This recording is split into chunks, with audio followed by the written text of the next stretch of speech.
కోమటిరెడ్డి వెంకటరెడ్డితో TPCC working president Jaggareddy సమావేశమయ్యారు. తుంగతుర్తి వివాదంపై చర్చించారు. తుంగతుర్తి అంశంపై మాట్లాడేందుకు కోమటిరెడ్డి ఆసక్తి చూపలేదని జగ్గారెడ్డి తెలిపారు. ఉమ్మడి నల్గొండ జిల్లా రాజకీయ అంశాలు తమ మధ్య చర్చకు వచ్చాయన్నారు. ఈ నెల 20 లోపు తుంగతుర్తి వివాదంపై అధిష్టానానికి నివేదిక ఇస్తానని తెలిపారు.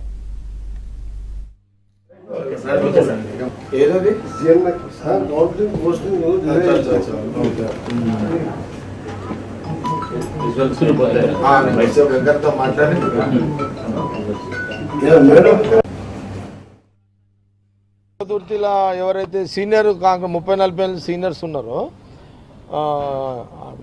నేనే అడుగుతున్నా. వెంకన్న పెద్దగా దాని మీద ఇంట్రెస్ట్ ఏమీ చూపెడతలేడు. యూత్ కాంగ్రెస్ నాయకుడు ఉన్నప్పటి నుంచి ఉమ్మడి రాష్ట్రంలో కానీ లేదా మొన్న 10 సంవత్సరాలు మన గవర్నమెంట్లో లేము. ఒక టర్మ్ ఎమ్మెల్యే ఉన్నాడు, ఒక టర్మ్ ఎంపీ కూడా ఉన్నాడు కదా మన వెంకన్న. టీఆర్ఎస్ తోటి పడ్డ కొట్లాటలు, పంచాయతీలు, ఆ జిల్లా అంతా అంటే కాంగ్రెస్ పార్టీకి సంబంధించి నల్గొండ జిల్లాలో సంబంధించిన ఇంకా జనరల్ విషయాలు జనరల్ డిస్కస్ ఇదేమి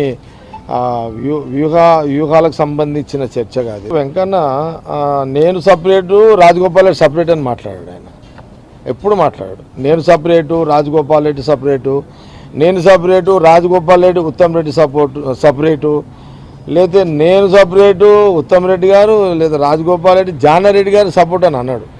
ఆయన ఏది మాట్లాడినా మేము అందరం కలిసి చేస్తామన్నట్టుగానే ఆయన మాట్లాడుతుంటాడు. ఇప్పుడు కూడా అదే ఆయన చెప్పేది. ఏముంది లేనా, ఏముంది నేను కానీ ఉత్తమ్ రెడ్డి కానీ లేకపోతే రాజగోపాల్ కానీ అందరం కలిసే కదా షేర్ చేసేది. జానారెడ్డి సపోర్ట్ ఉంటాడు, ఇట్లా అందరం కలిసి షేర్ చేస్తుంటాం కదా అనే మాటని వస్తుంది. 10 ఏళ్ళ కష్టకాలంలో ఎంకన్నా ఆ టీం అంతా ఆడ పనిచేసింది కదా. ఆడ 10 ఏళ్ళు అయితే పవర్లో లేదు కదా. దాదాపు నియోజకవర్గం 15 ఏళ్ళు కాంగ్రెస్ ఎమ్మెల్యే లేడు. 15 ఏళ్ళు కూడా వెంకటరెడ్డి గారి పాత్ర ఉంది, రాజగోపాల్ రెడ్డి గారి పాత్ర ఉంది, ఉత్తమ్ గారిది ఉంది, అండ్ జానారెడ్డి గారు పూర్తిగా రాకపోయినా పెద్ద మనిషికి ఆయన పాత్ర ఉంది. టీపీసీసీ వర్కింగ్ ప్రెసిడెంట్ జగ్గారెడ్డిపై మంత్రి కోమటిరెడ్డి హాట్ కామెంట్స్ చేశారు. జగ్గారెడ్డి మాస్ లీడర్ అని, ఎక్కడి నుంచి పోటీ చేసినా గెలవగలిగే సత్తా జగ్గారెడ్డికి ఉందన్నారు. కాంగ్రెస్ పార్టీలో 3 ఏళ్ల సీనియారిటీ ఉన్న వాళ్లకే మండలాధ్యక్షుడి పదవి ఇవ్వాలని ఏఐసీసీ నిబంధనల్లో ఉందని జగ్గారెడ్డి తెలిపారు. పూర్తిగా ఆయన ఎక్కడ నిలబడ్డా గెలుస్తాడు. ఆయన జగ్గారెడ్డి గారు ఎక్కడ నిలబడ్డా గెలిచే అభ్యర్థి. అందుకని ఏదో ఎమ్మెల్యే పదవి కోసం ఇప్పటికెళ్ళి నేను ఆడ కావాలి, నాకు మంత్రి కావాలని ఆశలు లేవు. ఆయన 2000 వచ్చింది మెజార్టీ.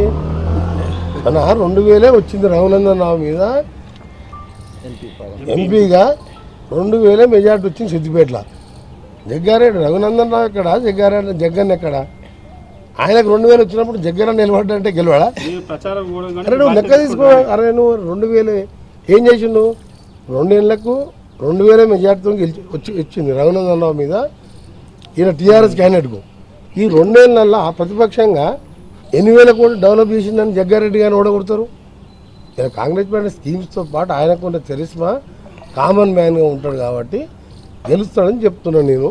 మీరు కూడా కావాలంటే పోయి సర్వే 2 పేర్లు పెట్టి సర్వే చేసుకొని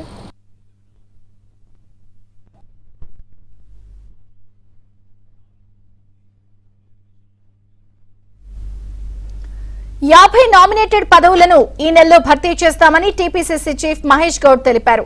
పనితీరు బాగా ఉన్నవారిని మళ్లీ రెన్యువల్ చేస్తామన్నారు. పనితీరు బాగోలేని డీసీసీలను మార్చుతామని తెలిపారు. పార్టీ పదవులపై మీనాక్షి నటరాజన్తో మాట్లాడినట్లు చెప్పారు. 2-3 రోజుల్లో సీఎంతో సమావేశమై తుది నిర్ణయం తీసుకుంటామని తెలిపారు.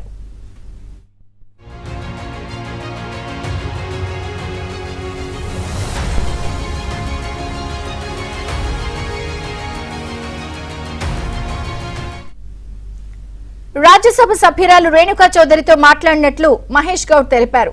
తాను మాట్లాడిన ఉద్దేశం వేరని రేణుక చెప్పారన్నారు. సిపిఐ నేత కూనంనేనితో తమకు ఎలాంటి విభేదాలు లేవన్నారు మహేష్ గౌడ్.